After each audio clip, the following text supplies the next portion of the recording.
6 key facts about that morning come into focus. At 6:14 a.m. over the Strait of Hormuz, the warning tone inside an A-10 cockpit changed. Not a background sweep, not ambient static, a lock. The pilot's eyes dropped to the threat display for half a second, then snapped back outside where 2 dark shapes were already cutting across the pale morning light. Fast movers closing from the front, and a third sitting lower and wider off the right rear quarter. Not passing through, moving with clear intent. The radio stayed quiet for one breath. Then the A-10 pilot keyed the mic. 3 fast movers, Iranian profile. I'm boxed in. Below him, the water was flat and steel blue under the rising sun. Merchant traffic scattered across the shipping lanes farther south, but here, in this slice of airspace, the geometry was tightening by the second. The A-10 was low, stable, heavy with fuel, built to absorb punishment and stay in the fight. But it was not built to outrun a trap set by 3 fighters who knew exactly what they were doing. The first Tomcat crossed high off the nose, left to right, just far enough to send a message. Wings swept back, silhouette unmistakable. The second hung off the A-10's left side, slightly above, forcing the Warthog to hold its line. The third stayed back, patient, offset to the right. Close enough to matter, far enough to react. Another pulse from the radar warning receiver filled the cockpit, and the pilot did not answer it with panic. He trimmed the nose down a fraction and kept the jet low over the water, holding speed, holding discipline. Because in moments like this, movement is language. Every bank angle, every throttle adjustment, every foot of altitude says something. And right now, the wrong move says weakness. A sharp voice broke across the radio. Unidentified American aircraft, alter course immediately. No shouting, no drama, just pressure. The A-10 pilot answered in the same register, flat, controlled, maintaining present heading. The lead Tomcat cut closer this time, not enough to collide, which made it more dangerous than that, close enough to force a decision. Its wake rippled the air ahead of the A-10's nose, a deliberate disruption, a test to see whether the slower jet would climb, brake, or flinch. It did none of those 3 things. Inside the cockpit, the pilot's left hand stayed calm on the throttle. His right hand made a small correction. The aircraft shuddered lightly, then settled, and the Tomcat flashed beneath them so close, it filled the lower canopy with glare. This was not a dogfight, not yet. It was herding. The Tomcats were not diving in for a clean kill. They were shaping space, one forward, one lateral, one trailing, a moving cage. If the A-10 climbed, it became cleaner on radar. If it turned too hard left, the wingman closed the door. If it stayed predictable too long, the rear fighter owned the timing. The pilot knew exactly what they were doing because he would have done the same thing in their position. A second radio call came in, distant and clipped. American, Axeman 2-1. Picture confirms 3 bandits in close formation. Support is not immediate. The answer came back instantly. Fuel good, space bad. No wasted words. Ahead, the first Tomcat drifted back across the nose again. This time lower.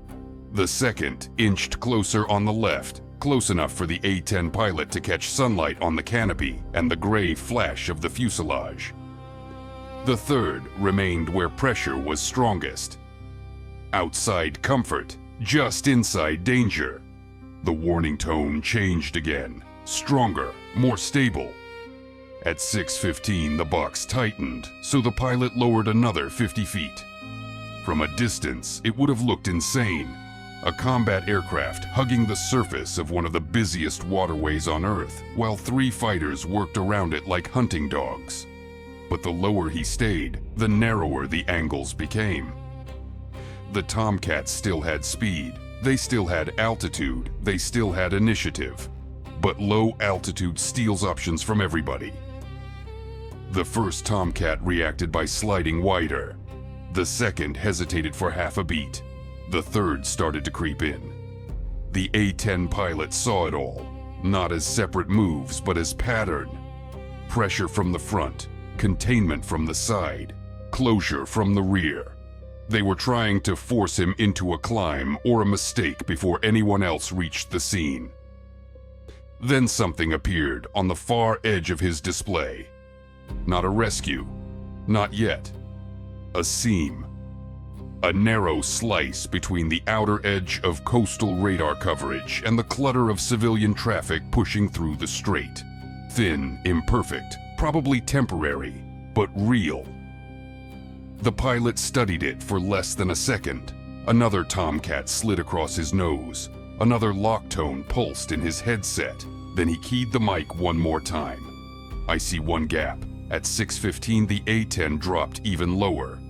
The altimeter unwound in small, controlled bites. 50 feet, then less. The sea now filling the bottom half of the canopy. Hard blue broken by white wakes and the long shadows of early morning shipping traffic moving through the Strait of Hormuz.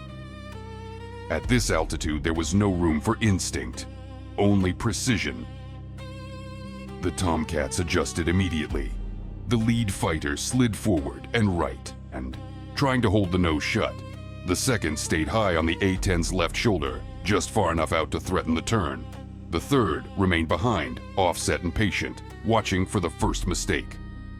Together, they were no longer just surrounding the Warthog. They were shaping its next move. Inside the cockpit, the warning receiver kept pulsing. Not constant enough to signal a committed shot. Worse than that, controlled, intentional, the kind of radar pressure designed to wear a pilot down second by second until discipline starts to crack. The Iranian voice returned on the radio. American aircraft, you are entering restricted area. Turn north immediately. The A-10 pilot did not argue, did not ask questions, did not waste oxygen on theater. Negative, maintaining course, short, flat, professional. Ahead, the first F-14 dipped lower than before, almost level with the Warthog's altitude now. The move was deliberate. It was not trying to collide. It was trying to dirty the air. Its jet wash rolled across the A-10's nose, and for a moment, the Hog shivered in the disturbed flow. The pilot countered with a tiny correction. No abrupt pull, no defensive flare of movement, just enough stick pressure to settle the airplane back into clean control. And that mattered, because in a setup like this, the first visible overreaction is the beginning of the end. At 6:16, the left side Tomcat edged closer. Not enough to fire, enough to intimidate. The pilot could now make out the sharp angles of the fighter's wings and the dark canopy glinting in the morning sun. It held there for 3 seconds, then 4, trying to close the psychological distance before closing the physical one. The message was simple: climb, brake, give us something. The A-10 gave them nothing. He stayed low and kept the nose pointed toward the one thin corridor he had spotted moments earlier. A narrow seam between commercial traffic and the outer edge of a more dangerous air picture. It was not a clean escape route, it was barely a route at all. But it was the only piece of air not fully owned by the trap. A clipped American transmission cut through the static. Axeman 2-1, additional tracks remain cold. No friendlies in your immediate stack. Recommend hold low. Repeat, hold low. The response came instantly, staying in the mud. That was where the Warthog started to become a problem. Not because it was faster, it was not. Not because it was more agile, it was not. Because at this altitude, over this water, with this much clutter and traffic ahead, the Tomcats had to keep resolving the intercept geometry every few seconds. Fast fighters dominate open sky, but down here, close to the surface, speed becomes harder to use cleanly. The lead F-14 realized it first. It widened out, then cut back across the nose again, trying to herd the A-10 away from the shipping lane. The second Tomcat mirrored the move from the left, tightening just enough to suggest a closing wall. The trailing fighter started creeping in from the right rear quarter, closer now, trying to turn pressure into panic. The box tightened. Then the world ahead got busier. At 6:17, the first merchant vessel came fully into view off the A-10's nose. A huge, dark hull pushing northbound through the strait, white wake boiling behind it. 2 more contacts sat farther beyond, staggered across the lane. Civilian traffic, slow, predictable, tactically useful. The A-10 pilot did not dive toward them recklessly. He began to angle just enough to put the nearest ship between himself and part of the Iranian geometry. Not cover in the old sense, interference, visual clutter, radar complexity, a moving piece on a crowded board. The Tomcats reacted at once. The lead fighter went wider than before, unwilling to press too low, too fast across the ship's bow. The left side fighter hesitated for a fraction of a second, forced to preserve separation. The trailing Tomcat accelerated, trying to close the gap before the lane got denser. That half-second hesitation was the first crack in the trap. Not a brake, a loosened grip. The A-10 pilot saw it and kept doing the hardest thing in military aviation. Not too much. No heroic brake turn, no dramatic climb, no sudden reversal. He simply stayed down, threaded forward, and let the geometry keep changing around him.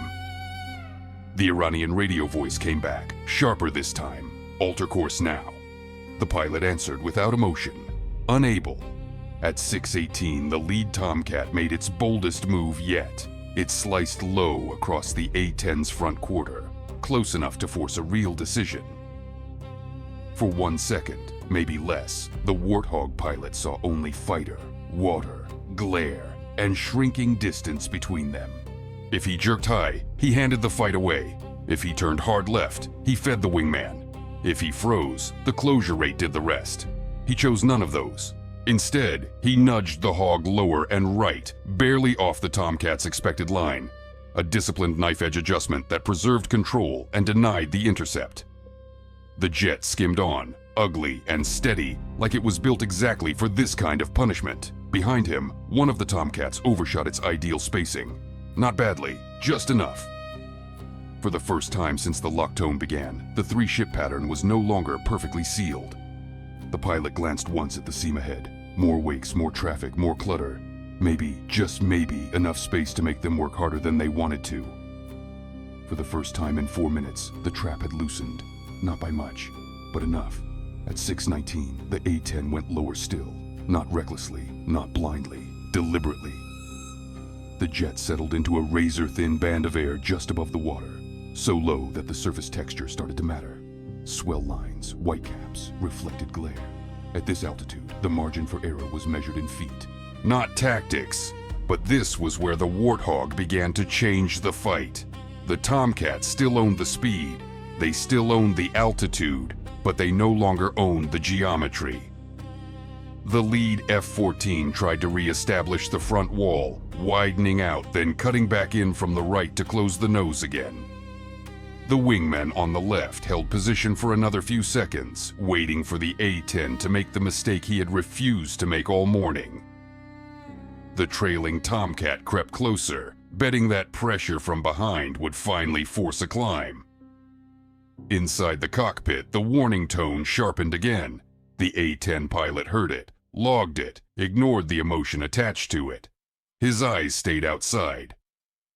The nearest merchant ship was now large enough to break the horizon line, a dark steel mass pushing through the shipping lane with almost arrogant calm. Beyond it, 2 more civilian vessels moved in staggered formation through the strait. Not a shield, not safety, just clutter. Heat, metal, motion. 3 more variables to complicate what had been a clean 3-fighter box. The pilot keyed the mic. Traffic ahead. I'm dragging them through it. No one answered immediately. There was nothing to add. He was already doing it. At 6:20, the lead Tomcat dropped lower than it wanted to, and that mattered. Fast fighters are built to rule vertical space, to use altitude like stored energy. But down here, over water near civilian traffic, every correction cost more. Every pass had to be cleaner. Every overshoot became more dangerous. One wrong angle, and the pilot was not just out of position. He was too low, too fast, and too committed. The A-10, by contrast, was exactly where it was designed to live. Low, stable, brutally honest. The lead Tomcat cut across the nose again, trying to force the Warthog away from the lane. This time, the A-10 pilot did not flinch at all. He held the line until the last clean second, then made a shallow right adjustment that kept the aircraft level, tight, and just unpredictable enough to ruin the fighter's timing. The Tomcat flashed past, too fast, too wide, too clean to finish. The left side fighter immediately compressed inward to restore the wall.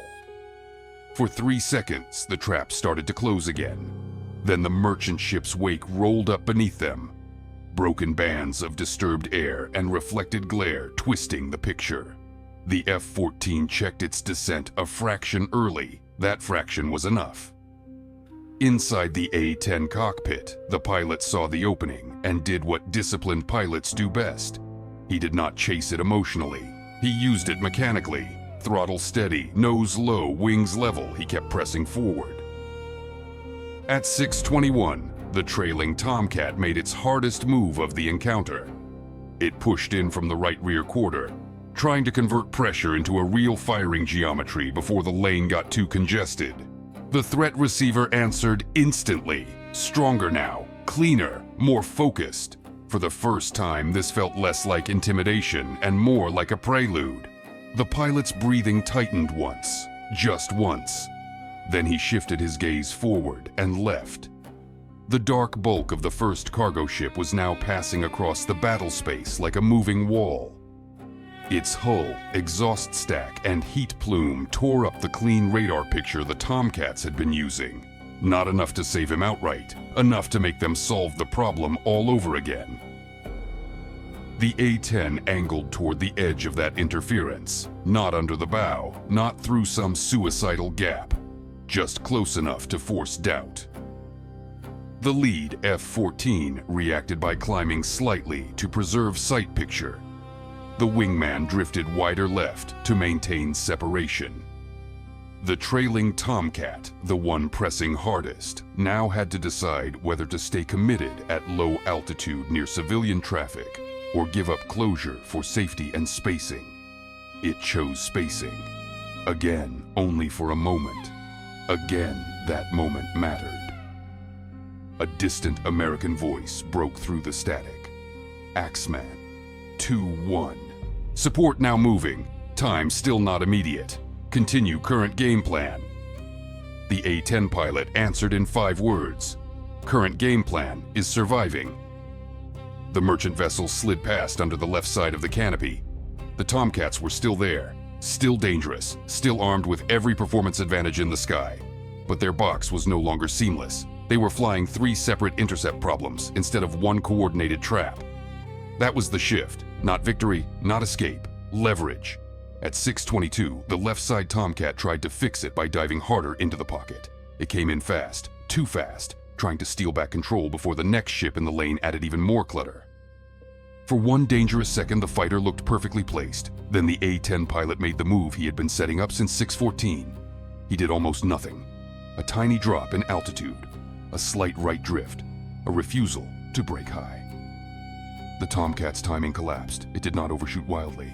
Good pilots do not make wild mistakes, but it went long enough to lose the exact angle it needed. The front wall vanished, the left wall stretched, the rear pressure hesitated. For the first time since the trap began, there was air in front of the Warthog. Dirty air, narrow air, temporary air, but air. The pilot saw a new symbol blink onto the far edge of his display. Friendly vectors, distant, but closing. The Tomcats saw it too. Now the clock started running against them. 3 fighters had cornered the A-10 over Hormuz. Now they had a decision to make. Finish the box, or leave before the sky changed. At 6:23, the sky began to shift.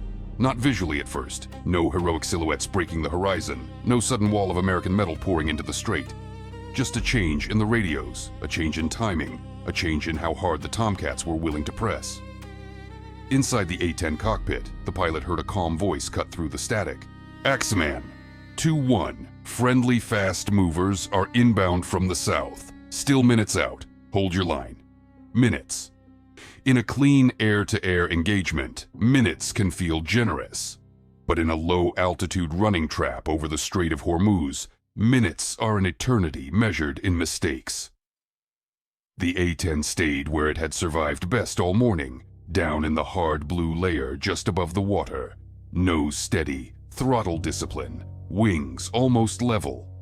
Ahead, the shipping lane remained cluttered with civilian hulls and broken wakes. Behind and around him, the Tomcats were still there. But the shape of their pressure had changed. They could feel the clock now. The lead F-14 climbed a few hundred feet, just enough to widen its view of the battle space. That alone said plenty. A fighter that had spent the last several minutes forcing the nose shut was now buying perspective instead of closure. The left side Tomcat held farther out than before, preserving options rather than squeezing. The trailing fighter continued to press, but with a different quality. It wanted one last chance. At 6:24, that chance came. The rear Tomcat accelerated from the right quarter and started to cut in aggressively, trying to collapse the distance before American support entered the picture. The warning tone inside the Warthog sharpened again, clean, focused, serious. The pilot did not look down. He already knew what the machine was telling him. Instead, he studied the water ahead and the silhouette of another northbound tanker sliding into the lane. It was not where he had wanted it. It was where he needed it. Another moving obstacle, another source of glare and exhaust plume and visual confusion. The Tomcat closed. The A-10 did not break high. That mattered more than speed, more than bravado, more than anything you would expect if you were looking for a Hollywood moment. Because the high break was exactly what the Iranian pilot wanted. High meant silhouette. High meant clean radar. High meant the Warthog stopped being a low, ugly problem and became a proper aerial target. The A-10 refused the invitation. The pilot stayed glued to the lower air, used a shallow left drift to tighten the angle, then slid back right. Just enough to preserve separation from the tanker's wake. To anyone not trained for this, it would barely have registered as maneuvering at all. To the Tomcat trying to finish the intercept, it was poison. The geometry kept moving just enough to ruin certainty. The trailing fighter went long, not by much, by exactly enough. Axeman 2-1, picture update. The American controller's voice was calm. Friendlies now 10 miles south, reduced. They are pushing hard. 10 miles. Now that meant something. The lead Tomcat knew it too. At 6:25, it made one final attempt to regain control of the fight. It rolled back down from its higher perch and cut across the front quarter of the A-10, this time from left to right. Trying to rebuild the front wall before the southern picture arrived. The move was sharp, disciplined, and dangerous. For 1 second, the trap almost looked whole again. But only almost. The left side fighter stayed wider than it had earlier in the encounter. The trailing Tomcat no longer owned the rear closure with the same confidence. The three aircraft were still coordinated, but not seamlessly. The A-10 had dragged them out of clean air and into a shrinking window. A new voice cracked over the radio. American, closer than before. Axeman 2-1, continue heading. We have your north side. That was the moment the Iranians lost the initiative. Not because they were fired upon, not because missiles appeared on the rails, because the air picture had changed and everyone in it knew it. The lead Tomcat immediately checked its descent. The left side fighter climbed half a notch.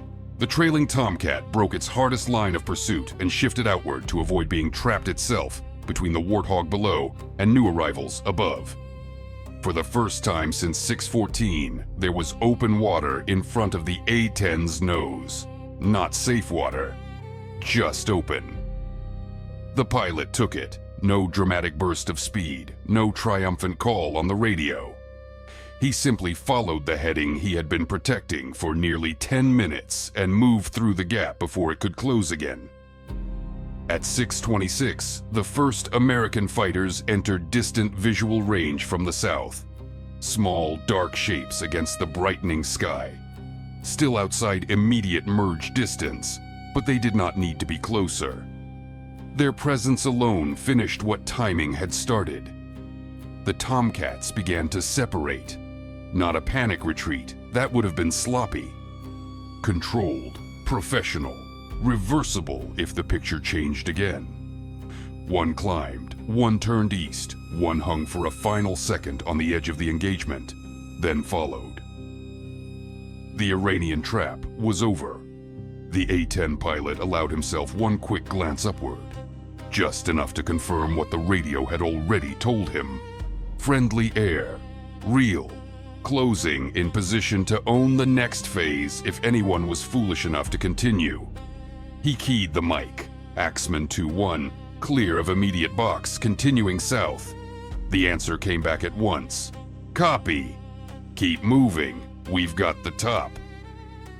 At 6:27, the Warthog cleared the kill zone it never allowed to fully become a kill zone. Below, the Strait of Hormuz kept moving like nothing had happened. Tankers held course. Billion-dollar wakes stretched wide across the blue. The sun climbed a little higher. But up here, in the thin layer between restraint and disaster, the message had already been delivered. 3 Tomcats had cornered an A-10. Then the sky changed, and the Warthog was out of the corner. The trap was broken, not destroyed, not reversed, broken. The A-10 stayed low over the Strait of Hormuz and kept moving south, steady and disciplined, while the first pair of American fighters slid into the upper picture behind him. Above and east, the 3 Iranian F-14s were no longer pressing as a single cage. One was climbing away to regain altitude, another was drifting east with controlled separation. The third hung back for a moment, watching, measuring, deciding whether the window was truly closed. It was. The radio reflected it before the sky fully did.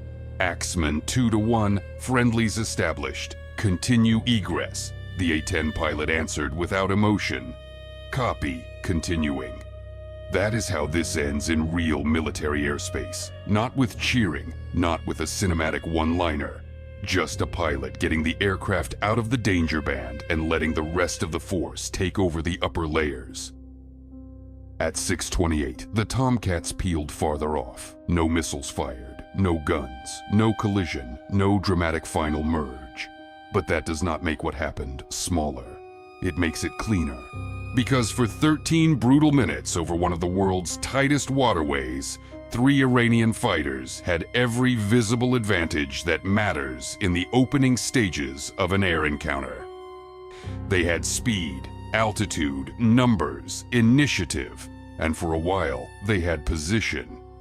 But what they never fully secured was control. That part belonged to the pilot in the slower aircraft.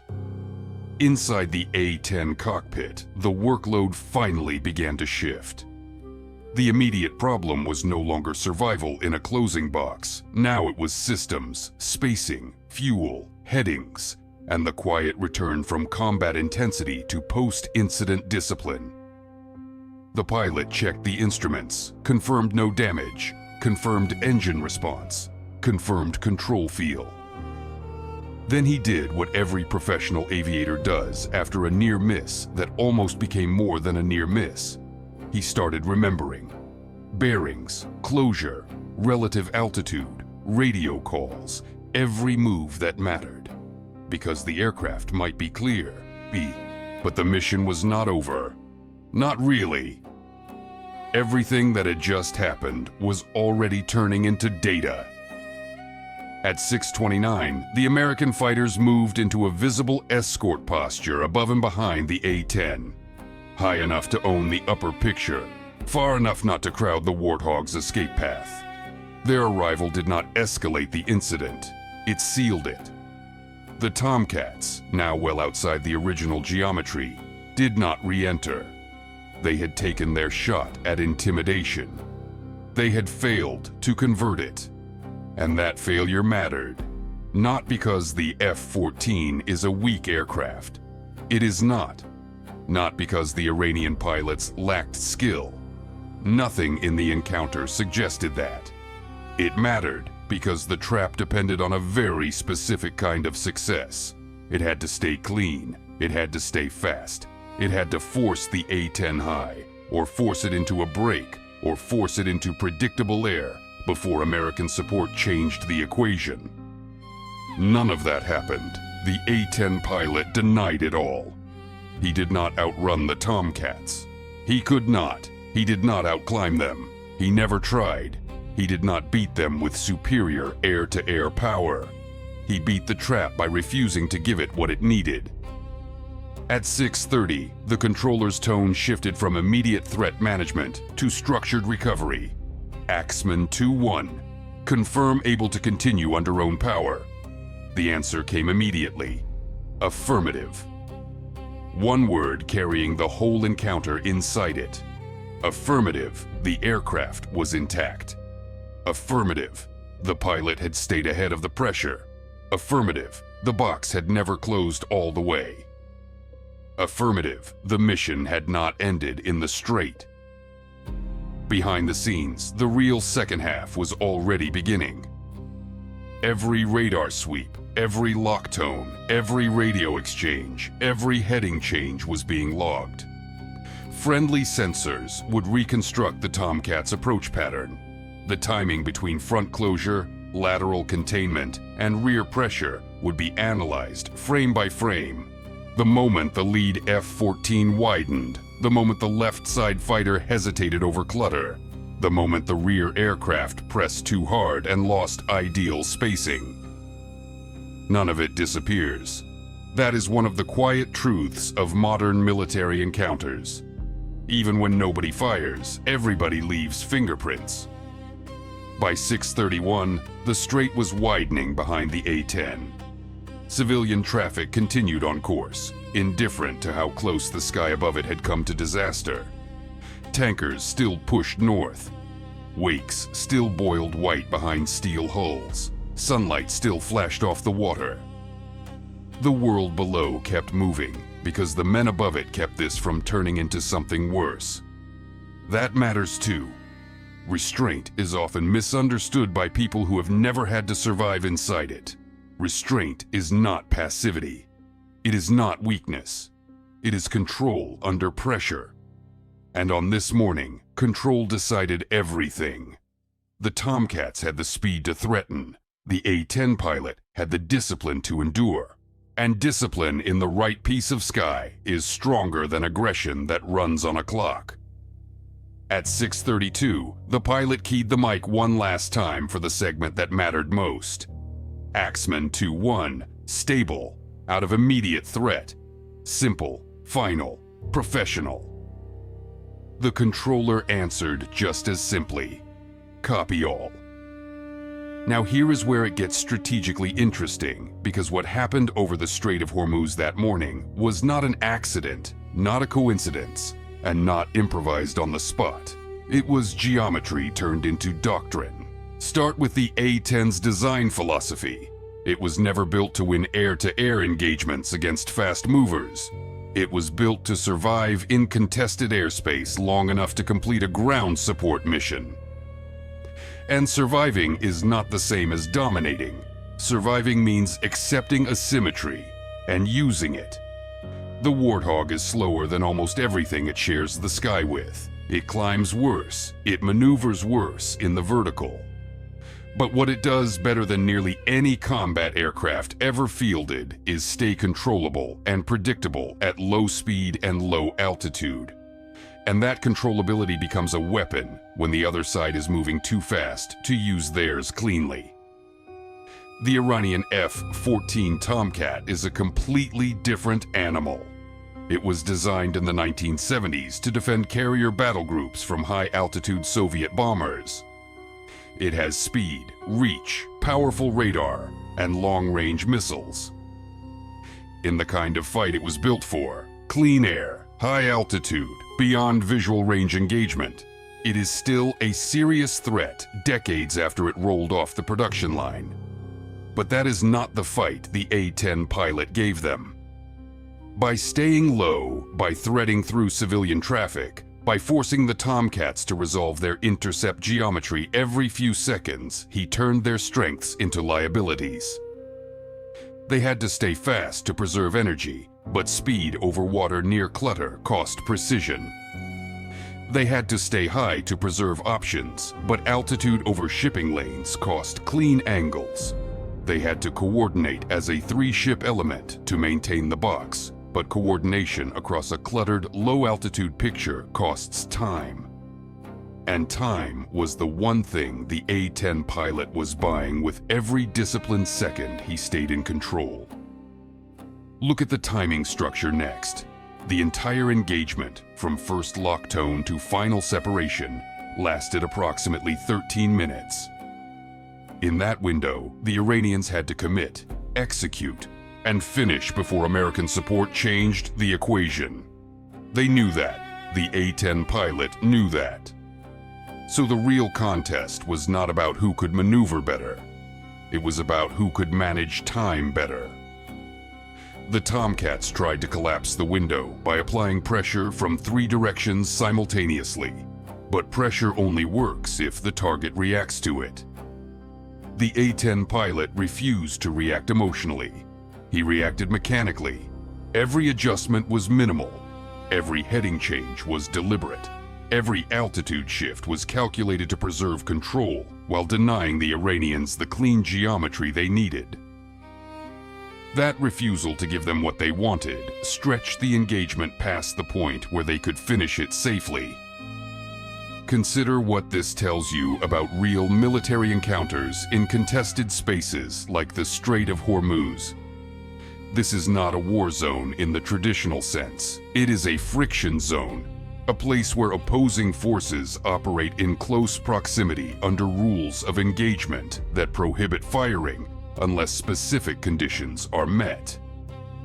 In that environment, the side that wins is not always the side with better weapons. It is the side that better understands how to operate inside ambiguity without losing control. The Iranian pilots were aggressive, coordinated, and professional, but they were also operating under constraints. They could not simply shoot down an American aircraft without escalating into something far larger than a single intercept. The A-10 pilot understood that. He did not try to win the encounter. He tried to survive it long enough for the larger air picture to shift in his favor. That is exactly what happened. By the time American fighters arrived, the Iranians had already spent their tactical initiative and burned through the time they needed to finish cleanly. So they withdrew, not because they were beaten in the air, because they were beaten by the clock. Step back and look at the broader strategic picture, because incidents like this happen more often than most people realize. The Strait of Hormuz is one of the most strategically sensitive choke points on the planet. Nearly 21 million barrels of oil pass through it every day, roughly 21% of global petroleum consumption. That makes it a pressure point, not just economically, but militarily, because whoever can credibly threaten to close that strait holds leverage over global energy markets. Iran knows it. The Iranian military has spent decades developing asymmetric strategies designed to exploit that leverage. Fast attack craft, anti-ship missiles, mines, and aggressive air intercepts. All of it is part of a layered strategy meant to signal capability without crossing the threshold into open conflict. Encounters like the one we just walked through are a direct manifestation of that strategy. The Tomcats were not trying to start a war. They were trying to establish presence, test reactions, gather intelligence on how American aircraft operate under pressure, and send a message that this airspace is contested. From their perspective, the mission was partially successful. They forced the A-10 into a defensive posture and maintained pressure for over 10 minutes. But they did not achieve the psychological win they were looking for, because the A-10 did not break, did not climb, did not give them the reaction that would have validated the pressure. In a friction zone like Hormuz, that matters. Every encounter sets a precedent for the next one. Think about what this means for the pilots involved, because military aviation at this level is not just about flying skills. It is about decision-making under pressure. And the decisions that matter most are often the ones that look like non-decisions from the outside. The A-10 pilot did not make any dramatic moves. He did not pull off some cinematic reversal. He simply refused to do the wrong thing. And in a high-stakes intercept where 3 fighters are working to box you in, That refusal is everything. It requires absolute confidence in your aircraft, absolute clarity about your mission, and absolute discipline in execution. Because the moment you start second-guessing yourself, the moment you start reacting emotionally instead of mechanically, you hand control to the other side. And once you lose control in an environment like that, you do not get it back. The Iranian pilots faced a different kind of pressure. They had to coordinate a complex 3-ship intercept in a cluttered environment. Apply enough pressure to force a reaction without crossing into an actual engagement, and do it all before the tactical picture shifted against them. That is not easy. The fact that they maintained cohesion and discipline throughout the encounter speaks to their training and professionalism, but they were also constrained by the same rules of engagement that protected the A-10. They could intimidate, they could maneuver aggressively, they could lock their radars, but they could not fire without authorization. And authorization in a scenario like this depends on the target doing something that justifies escalation. The A-10 pilot never gave them that justification. Consider the role of technology in all of this, because while the human decisions mattered most, the machines mattered too. The A-10's radar warning receiver gave the pilot continuous, real-time feedback on the nature and intensity of the radar locks. That information allowed him to distinguish between search sweeps, tracking locks, and fire control locks. That distinction was critical because it told him how close the Tomcats were to committing to a shot. Without that information, he would have been flying blind, reacting to visual cues alone, and in a dynamic intercept, visual cues are always half a step behind. The Tomcats, meanwhile, were using their powerful radar systems, some of the most capable pulse Doppler radars ever fitted to a fighter. Those systems gave them long-range detection and tracking capability. In theory, they could have maintained lock and guided missiles from beyond visual range, but theory only works in clean conditions. And the conditions over Hormuz that morning were anything but clean. Low altitude, surface clutter, civilian traffic. All of it degraded radar performance and made it harder to maintain a stable firing solution. So even though the Tomcats had technological advantages on paper, the environment neutralized much of that advantage in practice. The A-10 pilot had used the terrain, the traffic, and the altitude to turn the technological balance closer to even than it had any right to be. That is the lasting lesson of what happened over the Strait of Hormuz. Not that the A-10 is invincible, it is not. Not that Iranian fighters are incapable, they are not. The lesson is that in real military encounters, in friction zones where the rules are ambiguous and the stakes are enormous, the outcome is determined less by the hardware involved and more by the quality of the decision-making inside the cockpit. 3 fighters had every measurable advantage. 1 pilot had discipline, precision, and the patience to deny them the one thing they actually needed. And at the end of 13 minutes over some of the most contested water on Earth, that was enough.